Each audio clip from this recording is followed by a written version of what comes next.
It's not happening now, bro. I never thought that I had good style, let alone even a style. But then I took the style file quiz from Stitch Fix, and now I know that I do. Let me show you what they. China is a country of 1.4 billion people with 5,000 years of history. Around 1,000. 5,000?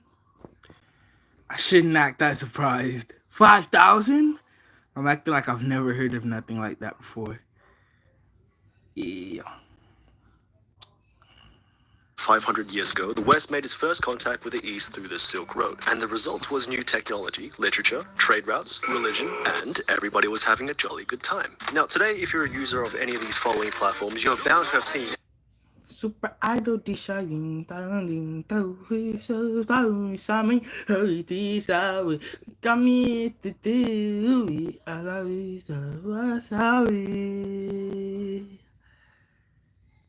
ching. one of our most renowned cultural exports. When things evolve this fast, this efficient, the amount of subcultures that are born from this absolute madness. Shotted. What the flip? What the freak, dude? Alright, let me chill.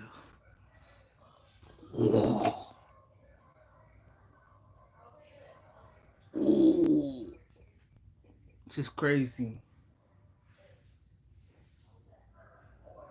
Anyway, chat. Let me close my door right quick, chat. Sorry. Dad, I'm live. So, leave the lights on.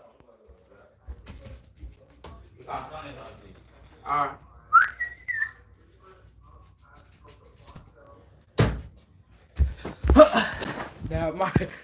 My dad just turned off my lights. Well, there's no chat in here, so I'm just talking to myself. Is simply inconceivable to the minds of the average Chinese Joe. I mean, just think about it. In the early 2000s, less than 2% of China's population was online. If you showed a Chinese man alive in the 2010s what people were gooning off to in 2015, a mere 5-year difference, he will lose his goddamn mind. I mean, even Chinese people aren't getting the full extent of what's actually going on out there, let alone a... So, topic of the day. 2015, a mere 5-year difference, he will lose his goddamn mind. I mean, even Chinese people aren't getting the... I genuinely have no idea what this one means. This is probably funny, yeah. Full extent of what's actually going on out there, let alone a... Nice way to say foreigner. Bro, Asians just like to use the word foreigner. Alright. My neck. Hold on, let me open the door right quick for my dog.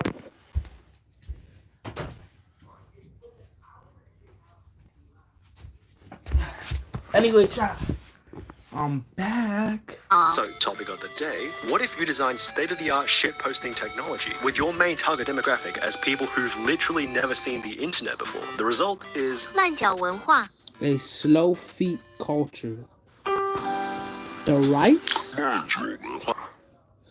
Is born from a play on words of the gift-making app Kuaishou, which literally functions quite similar to early Tumblr and X, allowing users to make and share cute little animated clips, you know, some lighthearted fun and whimsy. Now, after experiencing some mild business success, Kuaishou decided to shift from its gift-making business model to a full, comprehensive short video platform. By 2016, Wow. Kuaishou had grown over tenfold with Wow, 50 million it's daily actually You may speak. If Kuaishou is so popular... I don't know, that little slow motion reminds me of you guys. I don't think anybody really goes on there.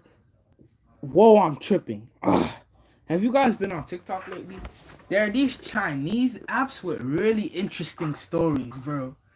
Like, they might be a little cringy sometimes, but the stories are actually mad interesting. Like, they're interesting enough to the point where I would like tune in to watch them. You feel me? You feel me? Then why don't I hear about this evolutionary act? And to that in which I say, with my sincere apologies, it's not for you.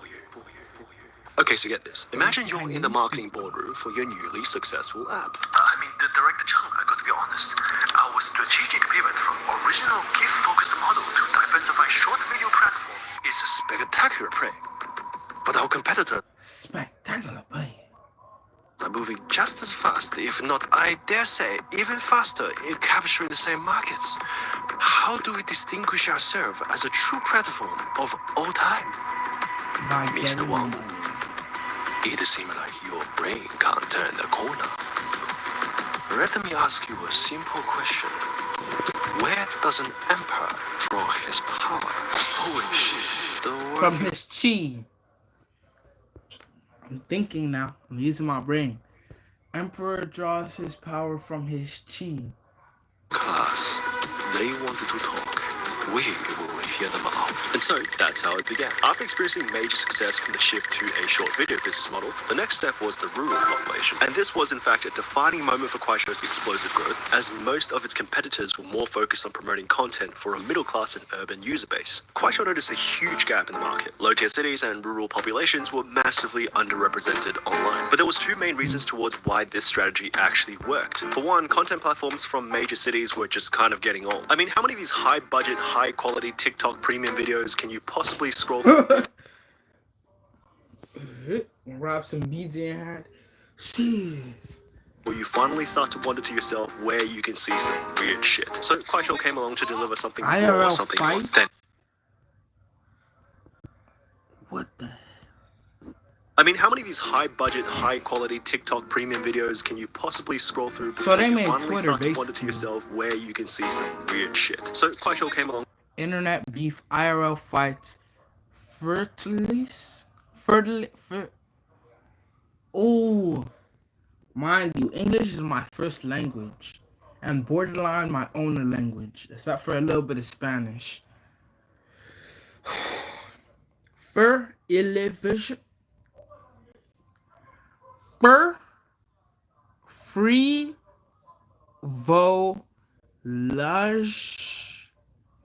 Frivolous behavior. To deliver something raw, something authentic, literally unfiltered, unregulated content made by the peasants, and that was quality entertainment for the middle and upper class. And by early 2013, smartphone access also exploded in rural China due to cheaper Androids being manufactured. I mean, they do be the ones doing the manufacturing. You combo that with national policies guy. on internet access This guy.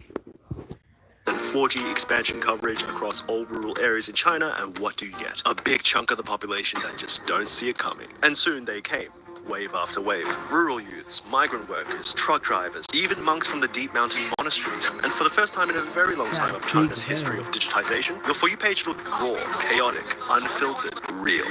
Matter of fact, you know how sometimes you can kind of tell someone's weight by the sound of their voice? Well, that's kind of like seeing one of these videos on your For You page, except you could tell which socioeconomic class they reign from by the content people made. For example, videos that were shot on low-end Android phones, sometimes vertically cropped or shaky. There was also a lot of fake romantic heartbreaks, often overlapped with sad music that is way too loud.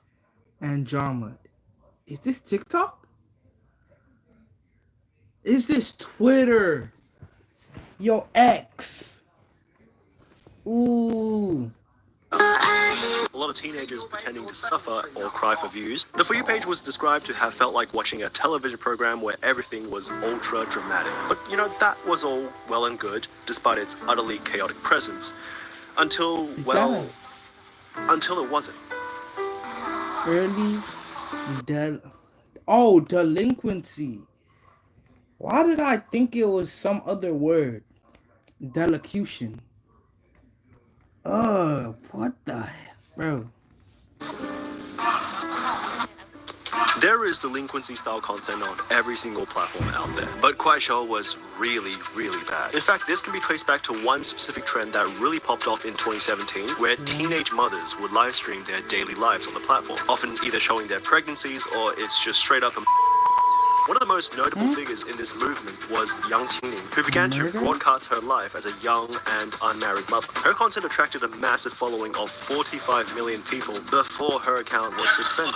See, the problem was, videos like hers were becoming more and more common, which featured teenage girls presenting themselves with their newborns, or sometimes a fake pregnancy. At the peak of its influence, over 70% of the platform was content related to teenage pregnancy. In fact, it gained such significant attention that the Chinese government had to air a nationwide program program in April 2018, publicly condemning the platform for allowing such content to go viral, or matter of fact, allowing it to exist in the first place. And as a result, Kuaishou issued it gained such significant attention that the Chinese government had to air a nationwide program in April 2018, publicly condemning the platform for allowing such content to go viral, or matter of fact, allowing it to exist in the first place. And as a result, Kuaishou issued a public apology and took effective measurements in removing hundreds of teenage pregnancy videos. They also pledged to enhance its content moderation policies so that this type of thing would never happen again in the future. So, while the story is dark and seemingly a good result was achieved, I think I wouldn't be the first to raise my hand and say,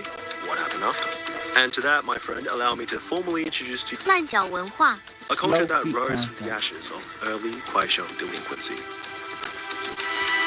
Just like, What do you let get? me take a wild guess. Romance, but like, cause overly dramatized romance. Like, I spent 1,000 days waiting for you. Cause I know Chinese people are fond of that. Or I spent all day making 1,000 roses for you. Cause I hear a lot of Chinese drama. Or asking a jade beauty out on a date or something. Like, I don't know. You stop underage creator base that is emotionally immature, viral hungry, chaotic, and unserious and tell that they can't be making the one thing My boy. that's making them famous in I was the first place. All or nothing. See, as content relating to delinquency was getting rarer and rarer, this gave the platform the opportunity to promote content more in line with the mainstream audience base, with mainstream beauty standards, mainstream trend, mainstream aesthetics. I'm not gonna lie, bro. Once trends get too big, it becomes too much. Like, there's no way. Like again, I like to see pretty ladies, but I can't see the same pretty lady do the same trend over and over and over and over again. Like, damn, bro. Like, bro. That was a mistake. See, because my friend, it doesn't matter what you feed the starving old dog. It's the same shit that comes out every time. Users on Kuaishou even started to regurgitate these trends that came in and spat them back out where it came from to the general public, and they were none too pleased. And of course, for a good reason, you can imagine. Bro, they look like This bubble. makeup style is literally called the Manjiao makeup, and the reason is because they ruined it. But hey, you know, Kuaishou and the app is now separate from Manjiao. But I like to believe that Kuaishou down to its core was still fairly rebellious, which is why some trends that don't trend on TikTok can still be found trending on Kuaishou. The app now has evolved itself to capture many of China's alternative subcultures and cores. Why am I seeing manual panels on there? So I guess in the end, it did Guys, fulfill the read that purpose over that it there. was created for. And that, my dear viewership, is to give a voice to all who wants it. I am Jake Allen. Thank No, bro. I'm not even finna whine about it on stream, bro. I'm finna try to get to the root of the problem. Not gonna whine about it. I'm not gonna cry about it. Not gonna argue about it. Try to find the root of the problem.